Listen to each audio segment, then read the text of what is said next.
이번 시간부터는 취득세 배워야 되겠죠. 본격적인 지방세입니다. 맨 먼저 여러분이 갖고 있는 교재 365쪽이죠. 365쪽에 지방세 중에서 1장 뭐가 나왔어요? 취득세가 나와 있습니다. 그럼 제일 먼저 취득세 특징이 나와 있는데, 취득세다 그랬으면은 이런 걸 우리가 배웠죠. 뭘 배웠느냐? 먼저 요거하고 또 교재 갖고 밑줄 쳐드릴게. 항상 경기도 남양주시에 아파트를 샀다. 그럼 취득세는 누가 가져간다? 경기도에서 가져가고, 재산세는 누가 갖다 쓴다? 남양주시에서 갖다 쓴다 그랬죠. 그래서 우리가 취득세는 어디에서 징수를 하는 거냐? 자, 서울이면은 특별시에서, 그 다음에 인천이나 광주는 광역시에서, 경기도 강원도는 도에서 걷는다는 얘기죠. 그래서 맨 먼저 뭐라고 하는 걸 알아두면 되느냐?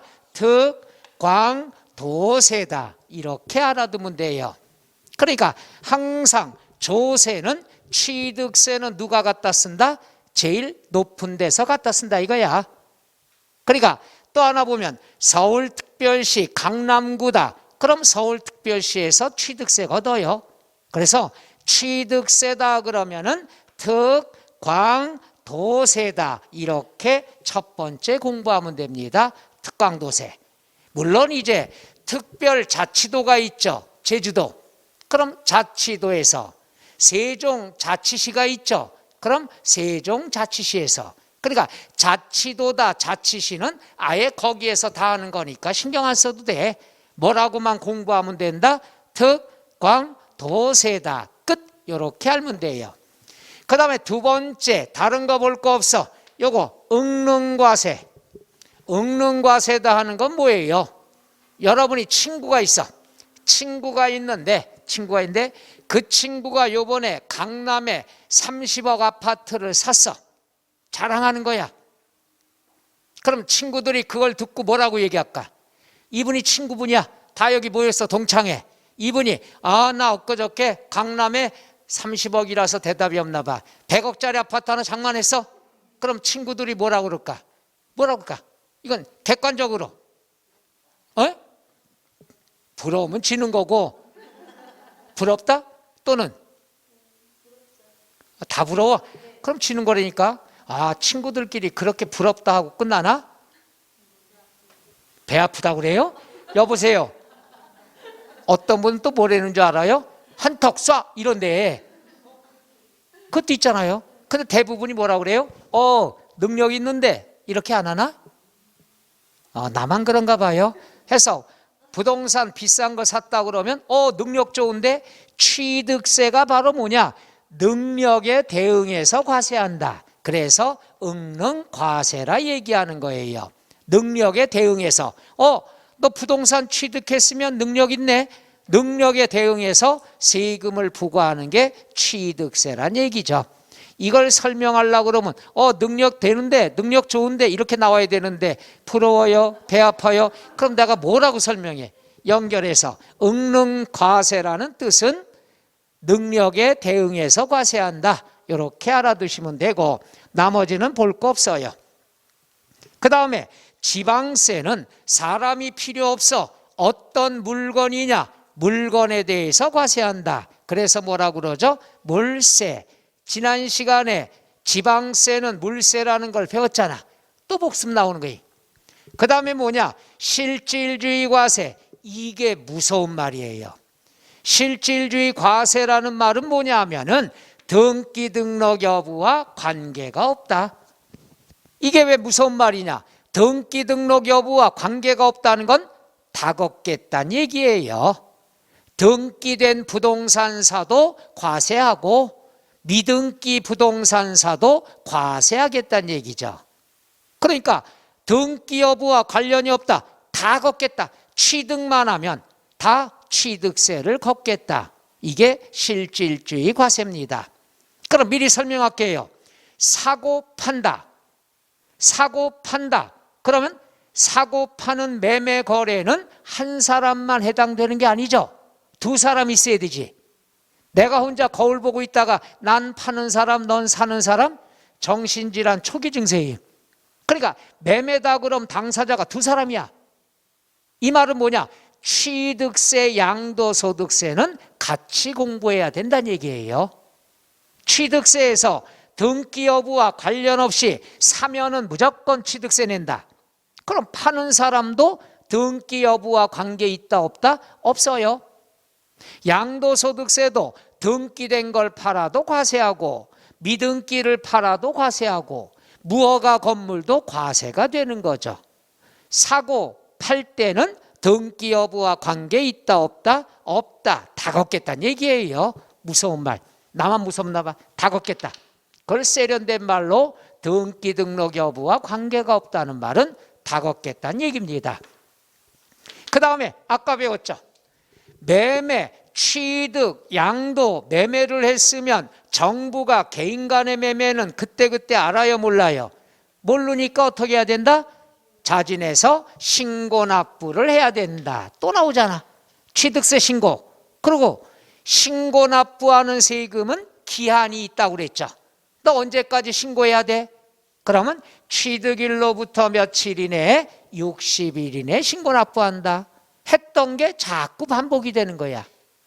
그리고 알아두세요. 세금은 후불이에요. 너 취득했냐? 그럼 60일 이내에 세금 내. 후불제가 되죠. 근데 딱 하나, 등록면허세 등기할 때는 선불입니다. 그것만 선물. 다음 시간에 배울 거고요. 대부분의 조세는 다 뭐가 된다? 후불이야. 야, 사 취득일로부터 언제까지? 너 팔어 양도일로부터 언제까지? 후불제가 된다는 것. 그래서 60일. 취득세 날짜가 애매하다. 다 60일이야. 대부분이. 취득세 며칠? 60일. 그 다음에 요것도 많이 나오죠. 면세점. 요건 잘 읽어야 돼요. 면세점 이러면 글자 그대로 면세점을 얘기하는 거야. 면세 전문점. 요거는 면세점. 세금이 면제되는 시점이 언제냐? 즉 취득세는 얼마까지는 취득세가 면제가 되냐 이거죠. 전 이거 얘기할 때마다 욱해요. 이게 개정이 돼야 돼. 왜냐? 우리가 지금 배우는 게 부동산이죠. 부동산 취득가액이 50만 원 이하 또 나왔죠? 그럼 50만 원까지는 취득세가 면제가 돼요. 이거 너무하지 않아요? 면제 안 해주겠다는 뜻이죠. 그렇죠? 왜냐하면은 집이다. 집을 사는데 50만 원 이하는 취득세 면제됩니다. 집이 50만 원 이하가 어디 있어? 개집도 100만 원인데. 그렇잖아요. 그러니까 이거는 옛날 걸 그대로 갖고 있어. 이건 좀 개정돼야 되는데 이게 안 되고 있는 거야. 그냥 면세점 제도만 생색내는 거지 실제로 면제 안 해주겠다는 뜻이죠. 이게 또 시험에 나왔어요. 참 이게 욱하는 게 뭐가 나오냐. 작년에 취득가액이 50만 원 이하인데, 자, 여러분은 항상 시험 대비반이니까, 그렇죠? 시험에 나오는 건 다 해볼게요. 요거야. 내가 건물을 하나 샀어. 건물을. 1년 이내에 인접한 건물을 또 샀어. 그럼 1년 동안에 인접 건물을 산 거는 모두 몇 번 산 거야? 2번 샀죠? 이걸 한 건으로 봐요. 한 건의 취득으로 봐. 한 건의 취득으로 봐서 50만 원까지 면제해 주겠다 이거야. 하나도 아니고 2개 앞에서 50만 원까지는 면제해 주겠다. 이게 실제 작년의 기출문제예요. 1년간 내가 꽁시렁 됐어. 꽁시렁 안 되겠어요? 하나도 아니고 2개를 합쳐서 50만 원까지만 면제해 주겠다 이게야. 말이야 막걸리야. 안 되잖아요. 이걸 1년 내내 설명하면서 꽁시렁 됐어. 올해도 그럴 거야. 내년도. 근데 작년에 이게 딱 나왔잖아. 그대로. 좋아서 어쩔 줄 몰라. 그러니까 내가 꽁시렁 된 게 이런 불합리한 것들이에요. 근데 꼭 그런 게 시험에 나와. 그러니까 내 목소리가 저 위에 들리나 봐. 그런 문제가 몇 개가 있습니다. 내년 시험도 또 그럴 거예요. 또 하나 있어. 여기다 땅을 샀어. 1년 이내 또 인접 토지를 또 샀어. 몇 번 산 거예요? 이것도 한 건으로 보는 거야. 그래서 50만 원을 적용해서 면제해 주겠다 이거야. 땅이 하나도 아니고 두 개가 50만 원짜리가 어디 있어, 그죠? 예? 이건 따로 별개 걸로 보는 거죠. 인접됐을 때만. 그러니까 생색 한번 내려고. 이건 말이야 막걸리 안 되는 거예요. 이거 미리 설명했습니다. 그리고 작년에 기출문제 보면 답이 그냥 나와요. 그래서 면세점은 아예 없애든가 면제를 해주지 말든가. 50만 원이 뭐노? 그죠? 얘도 이게 50만 원이 뭐노? 이렇게 공시렁되는 게 몇 개가 있을 겁니다. 내년에도. 그래서 면세점은 취득세가 면제되는 시점인데 50만 원 이하예요. 50만 원 이하면 50만 원 들어가요, 안 들어가요? 50만 원 들어가는 거야. 그럼 시험에 딱 50만 원인 경우 이렇게 나와. 그럼 면세예요, 과세예요? 50만 원까지는 면세가 된다는 얘기지. 겁먹어요. 하여튼 세법에서 이거 제일 무서워요. 이하, 이상, 미만, 초과. 미만, 초과는 포함되지 않는 거고 이상, 이하는 포함되는 경우고 이게 시험에 딱 얼마인 경우 이렇게 많이 출제가 된다는 얘기죠. 이런 게 어려운 거예요. 자, 여기까지가 취득세 특징인데 여기서 중요한 것은 특광도세다. 그 다음에 물세다. 등기 등록 여부와 관계없다. 신고납부조세다. 취득일로부터 며칠이네? 60일 이내. 면세점 취득가액이 50만 원 이하는 취득세가 면제가 된다. 끝. 자, 그럼 365쪽에 취득세 나와 있죠? 취득세다 그러면 양괄호 1번에 의해서 두 번째 줄에 동그라미 치세요. 지방세. 항상 국세 지방세 먼저 알아야 되겠죠. 그 다음에 성격 중에서 밑줄 응능과세. 응능과세는 시험에 자주 나오지 않습니다. 그런데 용어가 궁금할까 봐 설명하는 거죠. 친구가 집 샀다 그러면 능력 좋은데 능력에 대응해서 과세한다. 응능과세. 그 옆에 동그라미 물세. 동그라미 실질과세 원칙. 실질과세 원칙 옆에다가 괄호 열고 등기 등록 여부와 X. X 하니까 또 이상하죠? 등기 등록 여부와 관계없다. 그렇게 괄호 닫고. 나중에 양도소득세도 실질과세 원칙을 적용합니다. 그 다음에 과세권자. 과세권자 동그라미 1번. 과세권자는 동그라미 특별시, 광역시, 맨 앞에 도. 순서가 좀 반대로 나왔습니다. 규모가 큰 것부터 보면 특별시, 광역시, 도세로 공부하는 게 좋습니다. 발음하기도 좋고 도, 특별시, 광역시 이게 더 헷갈리니까 우리는 어떻게 통일하자? 특광도세가 되더라. 이건 외울 필요 없어요. 우리가 얘기했잖아. 항상 취득하면은 광역단체가 취득세 갖고 나머지는 기초단체가 재산세 갖는 거라고 그랬죠. 그 다음에 납세지 동그라미. 납세지는요 시험에 굉장히 자주 나와요. 근데 재밌는 건 납세지는 두 개뿐이 안 배우거든요. 시험에 자주 나오거든요. 근데 틀려. 두 개뿐이 없는데 지방세는 물세야. 물세는 사람은 필요 없어요. 물건이 있는 곳이 납세지입니다. 납세지 세금을 납부하는 관할을 얘기하는 거죠. 요거는 부동산이 있는 곳 뭐가 된다? 소재지가 된다는 것.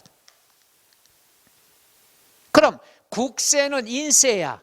인세면 사람이 있는 주소지가 원칙이야. 딱 두 개뿐이 안 배워. 소재지냐 주소지냐, 사람이냐 물건이냐. 지방세는 물세야. 물세면은 물건이 있는 곳 소재지. 국세면은 사람이 있는 곳 주소지. 앞으로 납세지는 두 개뿐이 안 배워. 소재지하고 주소지. 근데 틀린다니까. 너무 착해서 그래. 일단 지방세는 물세. 물세는 납세지가 어디가 된다? 부동산 소재지. 부동산이 있는 곳. 그러니까 쉬운 말로 이거예요. 내가 서울에 주소가 돼 있어. 근데 남양주에 내가 상가 건물 하나 있어. 그럼 세금은 서울에다 내야 돼요? 남양주에 내야 돼요? 남양주야, 부동산 있는 곳. 소재지의 뜻이 뭔지 알겠어요? 부동산 있는 곳. 서울에 주소가 있다 하더라도 부동산 있는 곳이 남양주니까 남양주가 바로 뭐가 된다? 납세지가 되는 거죠. 소재지 말뜻 이해 가시나? 소재지가 뭐예요? 물건이 있는 곳. 물건이 있는 곳. 자, 그래서 부동산 납세지는 어디가 된다? 부동산 소재지가 됩니다. 거기에서 신경 써야 될 것, 물세, 실질과세 원칙, 과세권자, 납세지, 이건 기본적으로 알아두셔야 됩니다. 그 다음에 양괄호 2번 밑줄 납세의무자. 납세의무자는 뭐 시험에 자주 나오는 거죠. 자, 하나씩 해볼게요. 재밌는 거는 취득세 납세의무자는요, 항상 얘기했죠. 문제에 힌트가 주어져. 힌트가 안 나오면 문제가 안 돼.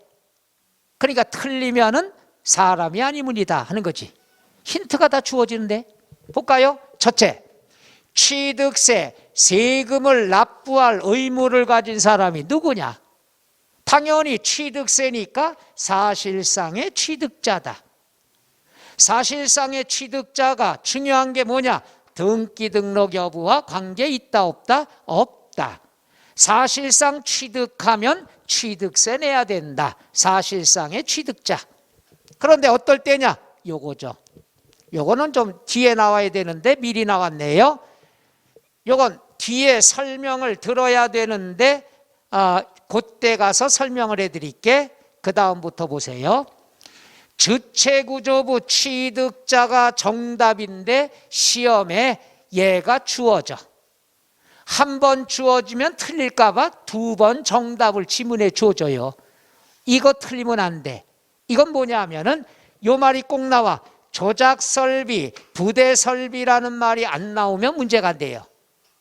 두 개가 나올 때 있고 둘 중에 하나는 꼭 나와. 부대시설. 예를 들어 어떤 게 있을까요? 갑이라는 사람이 주유소를 하고 있어요. 주유소 건물도 있어. 그런데 친구가 놀고 있어.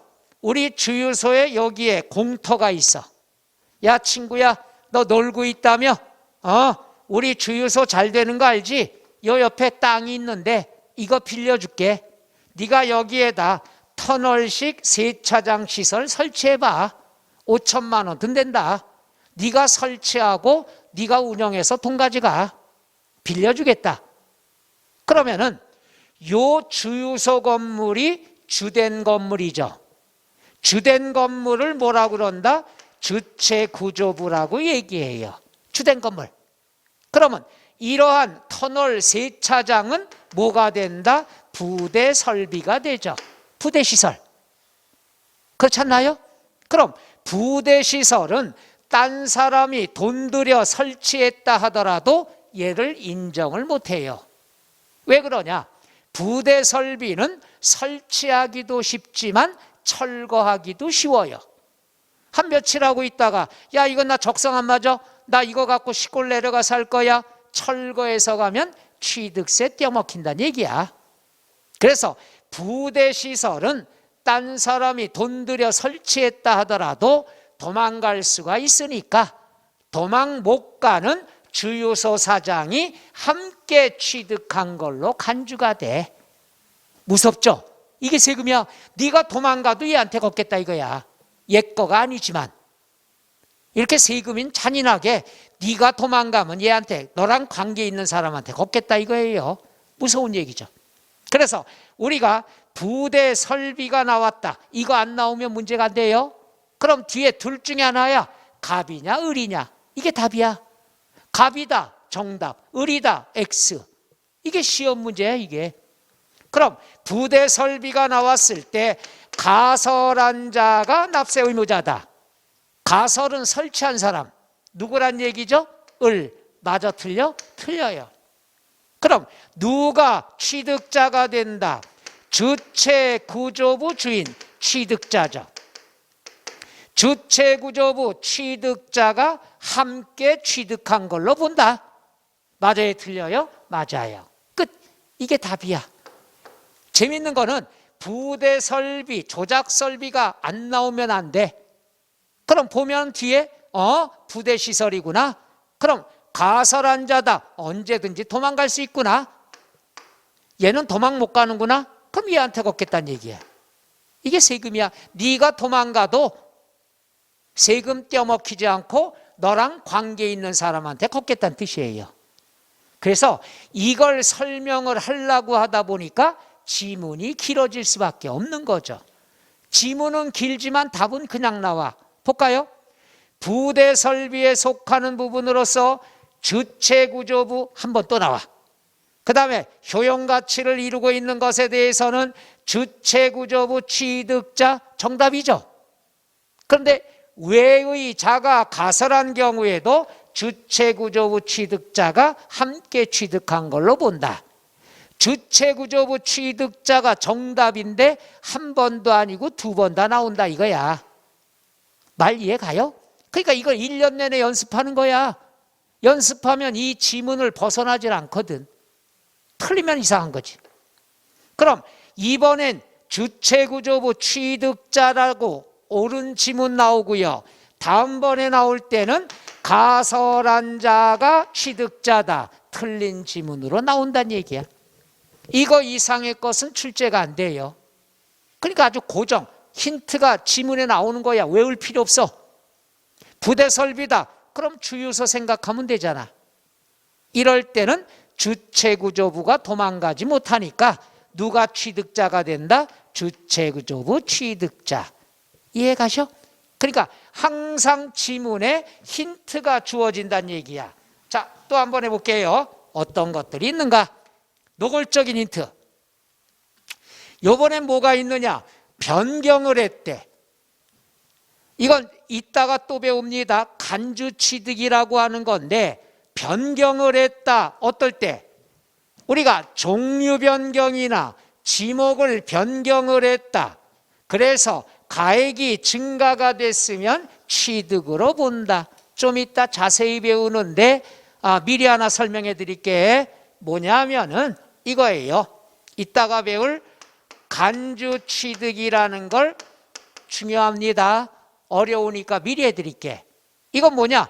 취득은 아니지만 취득으로 간주한다는 얘기야.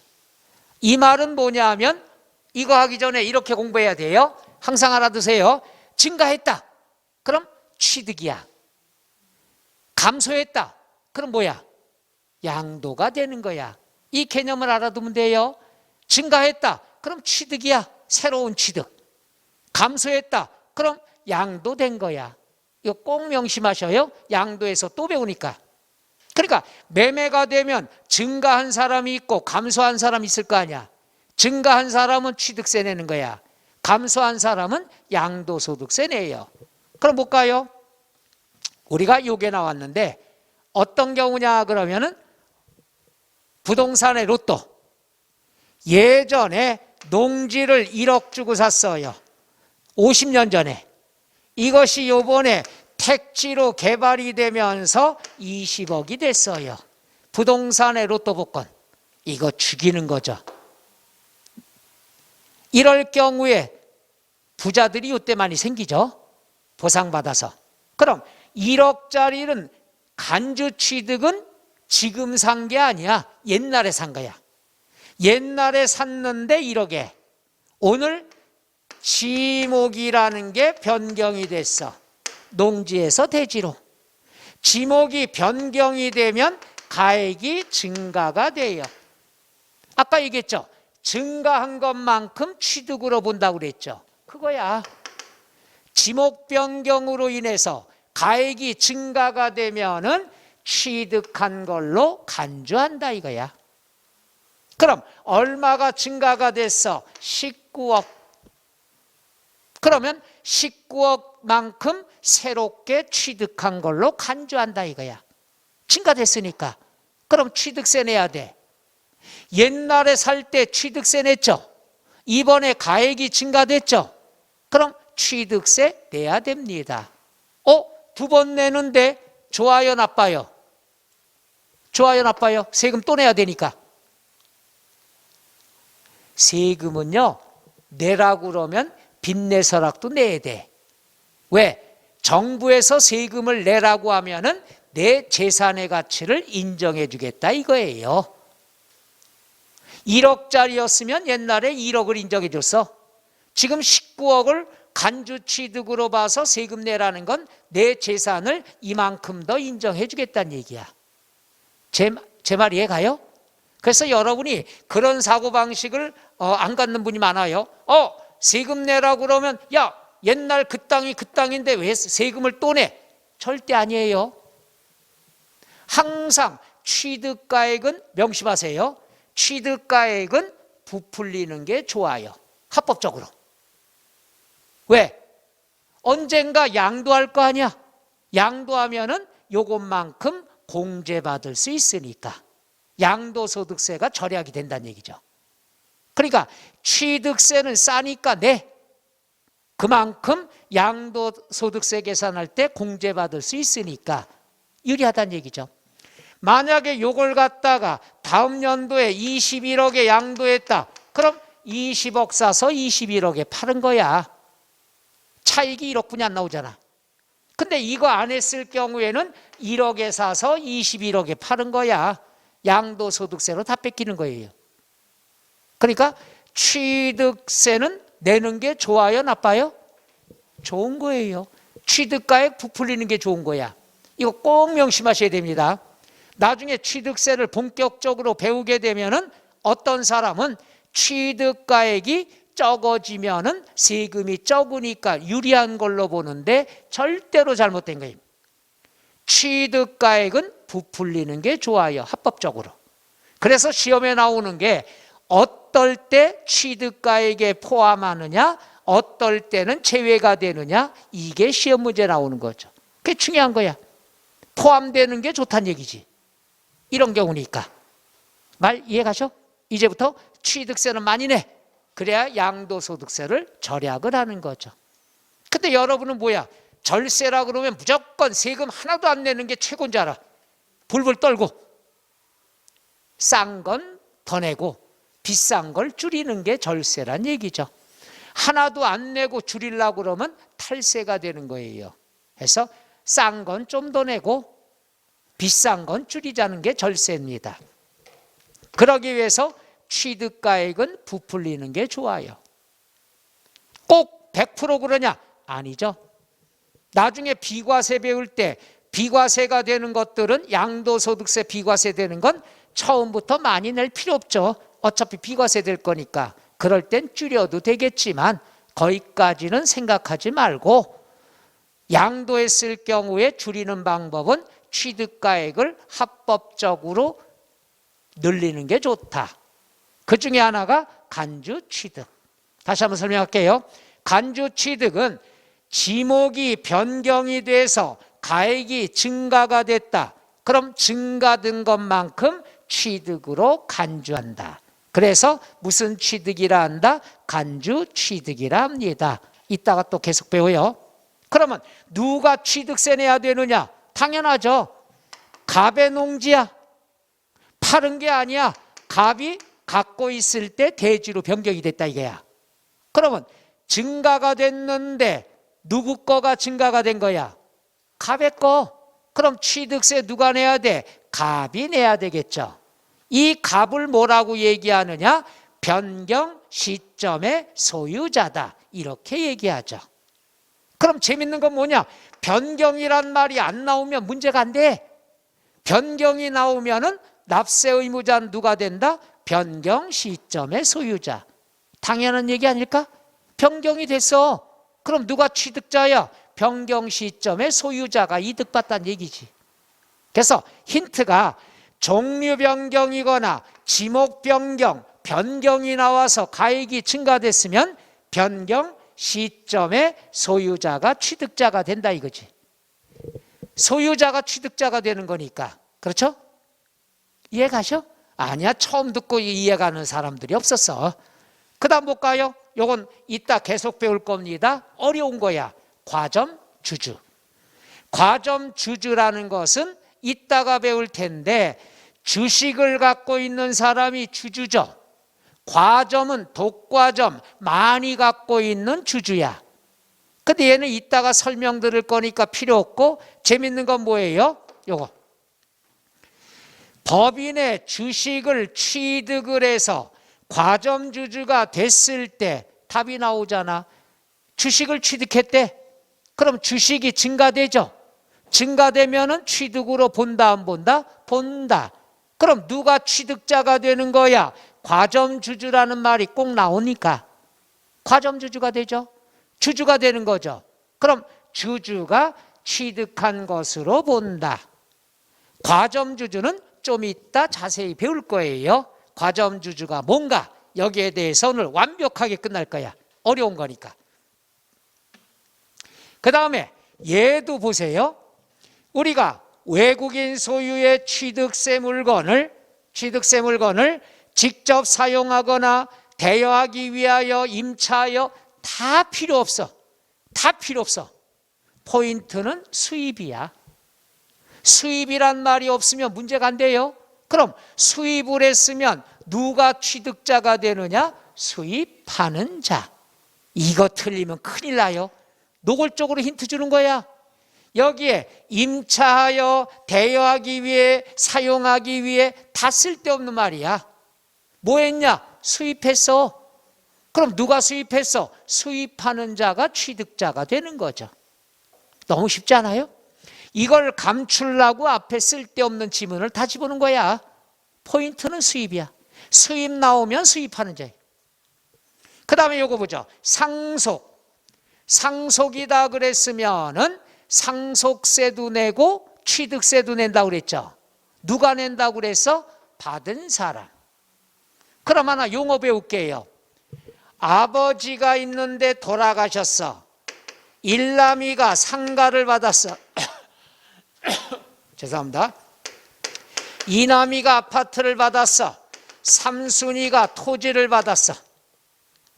그럼 돌아가신 분을 뭐라고 표현하죠? 피상속인. 살아있는 사람들을 상속인이라고 그러죠. 그럼 상가 건물은 일남이가 받았으니까 상가 건물은 일남이가 납세 의무자가 되죠. 상속세도 내고 뭐도 내야 된다? 취득세도 내잖아요. 따라서 상속을 받았을 경우에는 상속인 각자가 납세 의무자가 된다는 거. 상속이 안 나오면 문제가 안 되는 거야. 그러니까 상속이란 말이 나오면 누가 상속세 취득세 내느냐? 상속인이 되겠죠. 왜 이렇게 마른 기침이 나오죠? 그렇게 쳐다보지 말아요. 지금 오늘 콧물도 나오는데 걱정하지 마. 이 병 생기기 전부터 좀 코 올렸어요. 절대 걱정할 거 없어. 괜찮아요. 오늘 좀 참다가 이따 나가서 먹을게요. 마음씨도 착하셔. 외모도 좋으시고 마음씨도 착하고 공부도 잘하시고 그건 잘 모르겠지만 고마워요. 바로 이거야. 상속이 나왔다. 그럼 누가 취득세 내? 상속인 각자가 상속받은 게 다르니까. 그 다음에 이거 답이 나와. 조합이 취득했어. 주택조합이 부동산을 취득을 했어.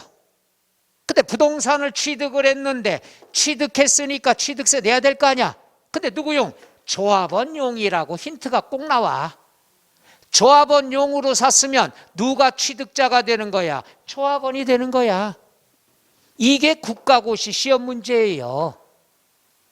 조합원용으로 샀어. 그럼 조합원이 되는 거고, 변경을 했어. 변경 시점에 소유자가 되고, 수입을 했어. 수입하는 자가 되고, 상속을 받았어. 상속인 각자가 되는 거고, 이게 말이야 막걸리야? 처음은 당황하겠지만 몇 번 배우다 보면 이건 틀릴 수가 없는 거예요. 항상 얘기했잖아요. 세법은 이걸 어느 세월에 외워? 지문에 힌트가 다 노골적으로 주어지는데, 부대 설비가 나왔다. 아, 이거 부대 시설이구나. 그럼 주체구조부 취득자가 정답이 되지. 주유소 사장. 말 이해 가십니까? 이런 식으로 여러분이 접근하면은 외울 거 없습니다. 자, 그럼 이제 과점주주라는 말에 대해서 정리를 해드리겠는데, 지금부터 복습 한번 해볼까요? 이거 맞고도 몇 개가 더 있습니다만은 교재 나온 대로만 먼저 해보죠. 자, 365쪽의 양괄호 2번의 밑줄, 납세 의무자. 납세 의무자는 동그라미 1번의 밑줄, 중간에 사실부터 밑줄 치세요. 사실상으로 취득한 때, 사실상으로 취득하면은 취득 물건의 소유자 또는 양수인이 취득세 내겠죠. 그럼 앞에 등기 등록이, 이 말은 쓸데없는 말이라고 그랬죠. 시험엔 엄청 많이 나왔었는데 이렇게 나와요. 어떻게 나오냐? 등기 등록이 이행되지 아니하여도 사실상으로 취득하면 취득세 의무가 있다. 맞아요, 틀려요? 맞아요. 등기 등록 안 해도 돼. 근데 한 번은 틀리게 이렇게 나오죠. 등기 등록을 아니한 경우에는 취득으로 보지 아니한다. 너무 말을 빨리 했나? 등기 등록을 아니한 경우에는 취득으로 보지 아니한다. 맞아요, 틀려요? 틀려요. 등기 등록 안 해도 취득으로 보는 거란 얘기지. 이런 게 시험 문제예요. 지문에. 옳은 지문이냐 틀린 지문이냐. 그 다음에 2번 보죠. 밑줄 조작 설비, 밑줄 부대 설비. 자, 그 다음에 읽어볼게요. 주체구조부와 일체가 되어 건축물로서의 효용가치를 이루고 있는 것에 대하여 밑줄 주체구조부 취득자 이외의자가 가설한 경우에도 누가 납세 의무자가 된다? 주체구조부 취득자. 부대설비 이해 갑니까? 그 다음에 3번 보면은, 자, 거기에 뭐라고 나왔습니까? 주택조합과 주택재건축조합, 소규모 재건축조합, 괄호 건너뛰고 이 해당 밑줄 조합원용으로 취득하는 부동산. 조합원용으로 취득을 했으니까 누가 취득자가 된다? 조합원이 되겠죠. 그럼 두 가지를 한번 여기다 설명을 해드릴게. 얘도 시험에 나오는 건 이렇게 나와요. 주택조합이 취득을 했다. 그런데 조합원용으로 취득했다. 그럼 누가 되는 거죠? 조합원이 되는 거야. 조합원용이니까. 근데 이렇게 나올 때가 있죠. 자주 나오진 않습니다. 얘가 제일 많이 나오고, 조합원에게 귀속되지 아니한 경우, 그러니까 조합원용이 아니란 얘기죠. 그럼 당연히 누가 되는 거죠? 주택조합이 취득자가 되는 거지. 둘 중에 하나야. 주택조합이 취득을 했어, 부동산을. 근데 조합원용이래. 그럼 조합원 납세 의무자가 되고, 조합원에게 귀속되지 않는다. 조합원용이 아니란 얘기야. 그럼 누가 되는 거죠? 조합이 된다는 얘기죠. 둘 중에 하나가 답이야. 얘는 잘 안 나와요. 얘 위주로 나옵니다. 그러니까 아주 힌트가 노골적으로 주어진다는 얘기죠. 그 다음에 5번 밑줄 법인의 주식 또는 지분을 취득함으로써 과점주주가 되었을 때, 그럴 때는 화살표 옆에 과점주주가 괄호 건너뛰고 세 번째 줄 과점주주가 하고 세 번째 줄 과점주주가 취득한 것으로 본다. 단 그거 중요합니다. 법인 설립시는 제외다. 자, 이게 무슨 말이냐? 지금부터 과점주주에 대한 걸 설명을 할 텐데, 여기서 먼저 PPT로 설명을 하고 그 다음 밑줄 쳐드릴게. 얘가 과점주주에 관한 게 전부예요. 봅시다. 과점주주가 뭐냐? 입문 과정에서 이렇게 어려운 거 강의하기 쉽지 않아요. 여러분을 괴롭히려고? 과점주주는 주식을 갖고 있는 사람인데 주식은 비상장법인의 주식만 돼요. 상장법인은 과점주주가 없어요. 비상장법인만 해당이 됩니다. 두 번째는 과점이라고 그러면은 50%를 초과 소유해야 됩니다. 큰일 났어. 초과가 나왔어. 그럼 과점주주 자격이 되려고 그러면 50% 초과해서 소유해야 돼. 그럼 초과다 그러면 요거 들어가 안 들어가? 50% 들어가 안 들어가? 안 들어가지. 50%까지는 과점주주 자격이 없어. 51%부터 과점주주 자격이 있는 거야. 이게 시험에 이게 나왔어요. 몇 년 됐습니다. 7, 8년 됐나? 5, 6년 됐겠다. 50%인 경우 이렇게 나왔어. 딱 50%다 그러면 과점주주 자격이 돼야 안 돼요? 안 되는 거야. 이게 시험에 나온 거예요. 그러니까 제가 항상 얘기하잖아. 초과, 미만, 이상, 이하가 난이도 높은 거라고. 초등학교 때 배우는 건데, 그죠? 요 딱 시험에 이렇게 나와. 숫자가 나와서 초과, 미만, 이상, 이하가 나오면 딱 그 숫자가 나온단 말이야. 이럴 때 어떻게 하느냐? 50%만 외운 사람. 50% 나 배웠어. 과점주주야. 그럼 틀리는 거예요. 50%까지는 과점주주 아니야. 그리고 과점주주는 한 사람이 아니라 여러 사람이에요. 과점주주들, 과점주주. 한 그룹으로 봐. 이건 뭐냐? 나와 같이 살고 있는 배우자. 모시는 직계존속, 부모님. 직계비속, 자녀들. 합해서 50% 초과하면 과점주주라는 용어를 얘기해. TV 드라마 이런 데 보면은 뭐 기업 드라마, 막장 드라마 보면 이러잖아요. 회장님이 몇 프로, 부인이 사모님이 몇 프로, 아들이 몇 프로, 딸이 몇 프로 합해서 50% 초과하면 과점주주라고 표현을 합니다. 그러니까 한 사람, 여러 사람의 합계가. 말 이해가셔? 뭐 한 가족끼리는 합산을 해야 몇 프로, 뭐 대기업들 다 그렇잖아요. 뭐 회장님이 몇 프로, 부인이 몇 프로 이렇게 나오잖아요. 똑같은 거야. 그 다음에 요거 나옵니다. 그럼 과점주주다 그러면 이거예요.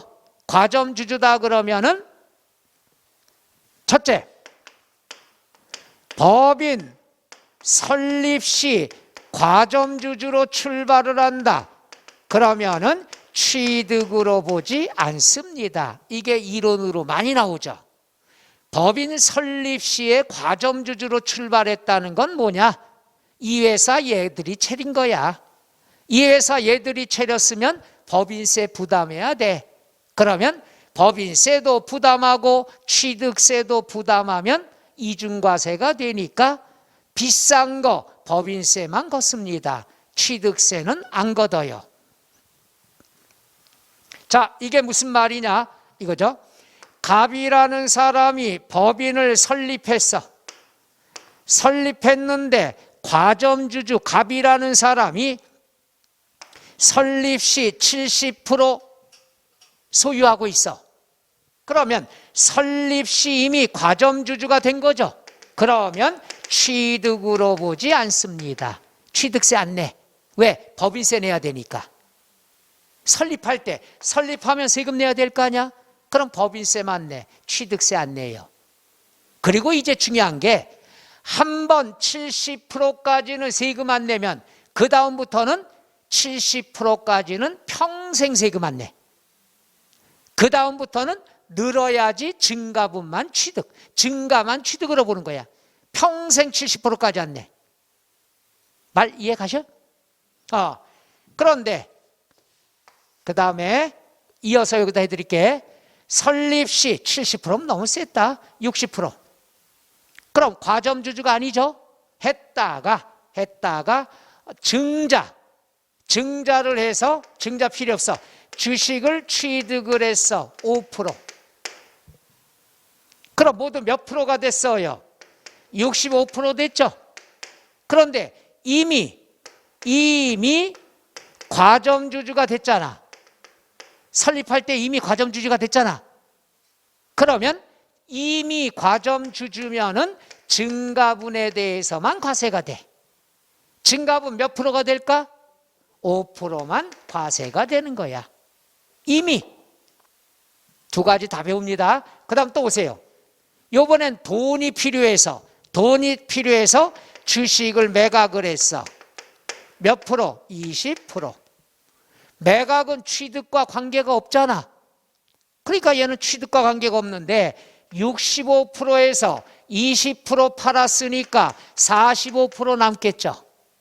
45%면 과점주주라는 말을 쓸 수 있다 없다? 없어요. 취득과 관계없어. 그 다음에 우리가 여유자금이 있어서 주식을 취득을 했을 때 두 가지 설명할게요. 15%를 취득을 했다. 그럼 몇 프로가 된 거예요? 60%가 됐죠? 너무 빨리 설명하나? 그럼 60%가 되면은 다시 과점주주가 됐죠? 다시 과점주주가 됐으면 과거랑 비교해서 증가분만 과세가 돼. 그럼 과거에 최대 몇 프로까지 갖고 있었어? 65%. 증가됐어 안 됐어? 증가가 안 됐으니까 취득세 낼 필요가 없는 거예요. 그러니까 한 번 납부했으면 평생 거기까지 낼 필요가 없다는 얘기야. 이해가셔? 노. 사례 2. 요번에 주식을 취득을 했어. 몇 프로를? 30%를. 그럼 몇 프로가 됐어요? 75%가 됐죠? 에? 그럼 다시 과점주주가 됐죠? 과거에 몇 프로까지 세금 냈어? 그럼 증가된 게 몇 프로야? 10%만 과세가 된다는 거지. 바로 얘가 시험에 나왔던 거예요. 얘를 내기 위해서 쓸데없이 얘들이 다 나온다는 얘기예요. 정리할게요. 설립 시 과점주주는 취득으로 본다 안 본다? 안 본다. 취득으로는 안 보지만 평생 여기까지 낼 필요가 없는 거야. 그 다음에 이미 과점주주가 됐으면 과거랑 비교해서 무엇에 대해서만? 증가분에 대해서만. 다시 과점주주가 됐을 때도 비교해서 무엇만? 증가분만. 증가될 때만 세금 낸다 이거예요. 증가될 때만. 끝. 이해가셔? 아니야. 하나 더 준비했어요. 여기다 해드릴게. 여기다가 뭐가 있냐? 회사를 설립할 때 40% 출발했어. 얘는 과점주주 돼요 안 돼요? 과점주주가 안 되니까 취득세 안 내는 거야. 얘는 과점주주가 돼도 취득세 안 내. 결국 설립에는 과점주주든지 아니든지 취득세 낸다 안 낸다? 안 낸다. 그래서 설립 시는 무조건 취득으로 보지 않아. 다만 설립 시에 과점주주다 그러면 여기까지는 안 내. 근데 얘는 과점주주 자격이 안 됐으니까 세금 안 낸 거야. 했다가 주식을 취득을 했어. 15%. 그럼 몇 프로가 된 거죠? 55% 됐죠? 55%는 뭐야? 최초로 과점주주가 된 거야. 이 두 가지 비교 이해 가요? 얘는 설립할 때까지 금수저야. 과점주주 출발했어. 얘는 설립할 땐 과점이 아니야. 그 이후에 주식을 취득해서 최초로 과점주주가 되면은 세금이 무서운 거야. 최초로 과점주주가 되면 밀린 거 다 내야 돼. 그럼 모두에 대해서 납세 의무가 있다는 얘기야. 모두니까 몇 프로? 55%. 두 개 이해 가나요? 했다가 나머지는 똑같아요. 나머지는 뭐냐? 여유자금이 있어서 5% 또 취득했다.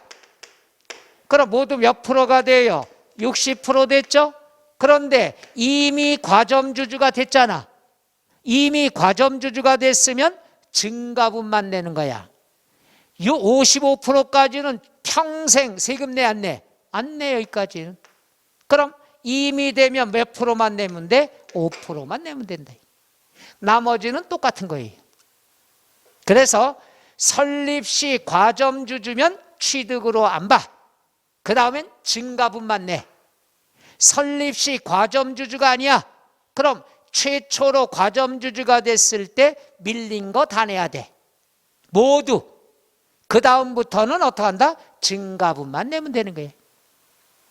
그러니까 설립이란 말이 나오면 과점주주도 안 내고 과점주주가 안 내도 안 낸다는 얘기야. 그래서 여기다 정리해 드릴게. 요거예요. 최초로 과점주주가 됐으면 모두에 대해서 납세 의무가 있다. 두 번째, 이미 과점주주가 되면은 증가분만 과세가 된다. 그 다음에 다시 과점주주가 됐어도 증가분에 대해서 과세가 된다. 이 네 가지만 찾으면 되는 거예요. 얘는 계산 몇 프로 취득으로 보느냐, 이런 것이 최근에도 나왔던 거예요. 그래서 과점주주는 요 안에 답이 있다 이거예요. 요 안에 답만 보면 돼요. 그래서 거기 나와 있는 366쪽 볼까요? 맨 위에 보면은 동그라미 최초 과점주주가 됐으면 최초 과점주주일 현재 지분 동그라미 모두, 최초는 모두. 그 다음에 과점주주의 밑줄 지분이 증가가 됐을 때, 지분이 증가가 됐다, 새롭게 취득했다는 얘기죠. 이럴 땐 끝에 증가된 지분율, 증가된 것만 내라 이거죠. 그 다음에 재차라는 건 다시 과점주주가 됐으면 이전의 지분율보다 동그라미 증가된 것만. 그 박스 보니까 좀 헷갈리죠. 요거 알면 되는데 설립시는 과점으로 본다 안 본다? 안 본다. 최초로 과점주주가 되면 무엇에 대해서? 전부에 대해서, 모두에 대해서. 이미 과점주주가 됐으면 뭐에 대해서? 증가분만 과세. 다시 과점주주가 됐어도 무엇에 대한 것만? 증가분만 과세한다. 끝. 그런데 이렇게 하면은 더 기억이 어떻게 돼? 금방 또 잊어먹으니까 좀 알고는 가야 되겠죠. 한 번 더 해볼게요. 잘 보셔요. 자, 회사를 설립 시 30%다. 30%는 과점이란 말을 쓸 수 있다 없다? 없어. 그러니까 취득세 안 내. 했다가 주식을 취득을 했어. 몇 프로? 30%. 그럼 모두 몇 프로가 됐죠? 60%면 과점주주 돼요 안 돼요? 되는데 최초로 과점주주가 됐잖아. 최초로 과점주주가 되면 밀린 거 다 내야 돼. 그럼 몇 프로? 모두에 대해서니까 60% 세금 내. 이제 평생 60%까지 세금 안 내. 그 다음에 또 요번에는 돈이 필요해서 주식을 매각을 했어. 10%를. 그럼 몇 프로가 된 거예요? 50%. 과점주주 돼요 안 돼요? 안 돼요. 했다가 여유자금이 있어서 주식을 취득을 했어. 20%. 그럼 몇 프로가 된 거죠? 70%면 다시 과점주주가 됐잖아. 그럼 과거에 몇 프로까지는 세금 냈어? 60%. 이번에 증가분이 몇 프로야? 10%만 과세가 된다는 얘기지. 이놈이야 이놈. 제일 어려운 거야. 말 이해 가셔? 한 번 더 해드릴까? 나도 못하겠어. 그래서 항상 알아두실 건 이론이 많이 나오는 거. 계산은 이게 다고 이론 나와 있을 때는 설립시가 많이 나옵니다. 시험엔 뻔해요. 법인 설립시 과점주주는 취득으로 본다. 그럼 틀린 거고 취득으로 보지 않는다. 그럼 맞는 거고. 그게 이론으로 제일 많이 나오고 계산도 이게 다예요. 그럼 여기서 알아두세요. 과점주주라는 것은 뭐냐? 이거예요. 과점주주 60% 갖고 있다. 그럼 그 법인의 재산의 60%가 얘 거야. 과점주주 뜻 이해가요? 지분율이 60%다 그러면 법인의 재산 중에 부동산에 대한 건 60%가 얘 거야. 그럼 예를 들어서 이거예요. 법인이 부동산을 10억을 취득을 했다. 법인이 부동산 10억 취득했어. 그럼 이 중에 60%가 과점주주라고 그랬죠. 그럼 60%는 과점주주가 취득한 걸로 보는 거야. 그러니까 얼마? 6억. 나머지 40%는 누가? 법인이 취득한 걸로 보는 거야. 그러니까 법인이 10억의 부동산을 사면 과점주주가 60%는 취득세 내야 되는 거고 나머지는 법인이 취득한 걸로 보는 거야. 개념 이해가요? 그래서 항상 나와 있으면 뭐가 되는 거냐 하면은 요 개념이 되는 거야. 아까 얘기했던 대로 어디 갔어요? 이거 나왔잖아.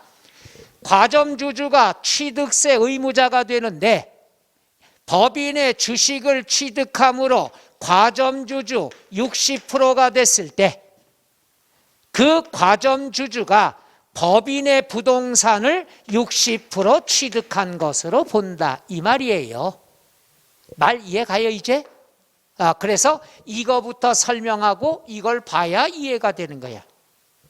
그래서 지분율만큼 60%만큼 부동산을 취득한 걸로 본다 얘기죠. 나머지 40%는 취득세 누가 내느냐? 법인이 내야 된다는 얘기야. 요 개념. 그래서 법인하고 과점주주는 한 몸뚱아리예요. 법인이 이득을 본다. 그러면은 과점주주도 이득을 보는 거고 법인이 망했다. 그럼 과점주주도 같이 망하는 거고. 그래서 TV 드라마에 보면은 내가 아주 그 시나리오는 내가 빠끔해요. 나중에 언제 한번 얘기해 드렸지만 간단히 보면은 처음에는 기업 드라마가 나와. 그럼 1편 1화가 나올 때는 으리으리한 응접실에 멋있는 중년 회장님이 있고 귀티가 나는 사모님이 있고 그 다음에 잘생긴 아들, 이쁜 딸 앉아서 커피 마시며 다과하면서 훈훈한 분위기가 1편에 나오잖아. 그리고 꼭 하는 말, 아줌마 뭐 좀 갖다 줘요. 이게 1편이야. 그런 다음에 4편 정도 되면 본격적으로 집안에 채권자들이 신발 신고 들어와 난리를 쳐. 내 돈 내놓으라고. 그때 회장님은 뒷목 잡고 쓰러지는데 꼭 왼손으로 잡고 쓰러져요. 드라마 이게. 이게 뭐냐? 법인이 지급하지 못한 채무는 과점주주, 흔한 말로 대주주가 물어내야 된다 이게야. 그러니까 법인이 망하면은 대주주, 과점주주의 재산, 사적인 재산도 다 메꿔야 됩니다. 그래서 같이 망하는 거야. 이득을 보면은 회장님도 덩달아 이득 보고. 모든 막장 기업 드라마가 그거예요. 법인과 대주주, 법인과 과점주주는 공생관계란 얘기야. 그 그림들 뻔하잖아요. 그 다음에 맨 마지막 편 어떻게 해? 맨 마지막 편은 그 주인공 아들, 회장님 아들이 다시 찾아내는 거예요. 그때 도와주는 분이 꼭 두 사람이 있어. 이쁜 아가씨하고 그 다음에 하얀 배옷만 입고 다니는 할아버지, 돈 많은 할아버지, 사채업자. 그죠? 그 할아버지는 꼭 흰 옷만 입고 다녀. 그리고 취미가 뭐냐? 난 매일 닦아주는 거. 정원에 물 주고. 그렇잖아요? 그 마지막 화면에는 어떻게 해요? 꼭 뺏어도 그 회장님의 걸 뺏는 사람이 꼭 회장님의 친동생 막이래. 자기 아들 대표이사 하려고. 그 주주총회 나왔을 때 음악 소리가 나면서 문이 하나만 열리는 게 아니라 다 열리면서 여러 사람이 쭉 음악 소리가 오죠. 그리고 그 회장님의 동생은 스갑 채워서 퇴장시키고 거기서 마지막으로 가만 안 있을 거야 하고 드라마가 끝나잖아요. 거의 그러지 않나요? 이게 바로 기업 드라마. 여기서 나오는 게 주식과 관계가 있는 거죠. 내용이 똑같아요. 괜한 얘기해서 나중에 또 여러분이 그 기업 드라마 보실 기회가 있다면은 거의 예상을 할 수가 있는 거예요. 도와주는 사람도 웬 할아버지만 이렇게 도와줘? 흰옷만 입고 다니시고 항상 뒷짐지고 나무를 사랑하는 할아버지야. 그죠? 어떻게 하다 보면 그래 드라마가 기업 드라마가 이런 거예요. 그래서 과점주주가 주식을 취득해서 지분율이 있다 그러면 그만큼 법인의 부동산을 취득한 것으로 본다 안 본다? 본다. 그래서 자 설립시는 취득으로 본다 안 본다? 안 본다. 제일 중요한 거야. 그 다음 최초면 모두 밀린 거 다 내야 돼. 그 다음에 이미 과점주주가 되면 증가분에 대해서 다시 과점주주가 되면 증가분. 그러니까 한 번 지분율만큼 납부했으면 더 이상 낼 필요 있다 없다? 없다. 평생 안 내. 증가할 때만 내는 된다는 것. 이렇게 알아두시면 되겠죠. 과점주주에 관한 것은 이따가 한 번 더 설명을 할 거예요. 여기까지 이해 가십니까? 과점주주 많이 어렵죠? 근데 이게 다야. 이것만 알면. 계산 문제도. 그러니까 증가분만 과세한다. 이것만 알면 10%. 이게 기출문제도 10%가 정답이에요. 더 이상 안 내. 자, 그 다음에 366쪽에 보면 3번의 밑줄 과세 대상 나와 있죠. 과세 대상에 관한 것은 여러분들이 하나씩 우리가 보셔야 되는데 요거는 10분간 쉬었다 할까요? 네.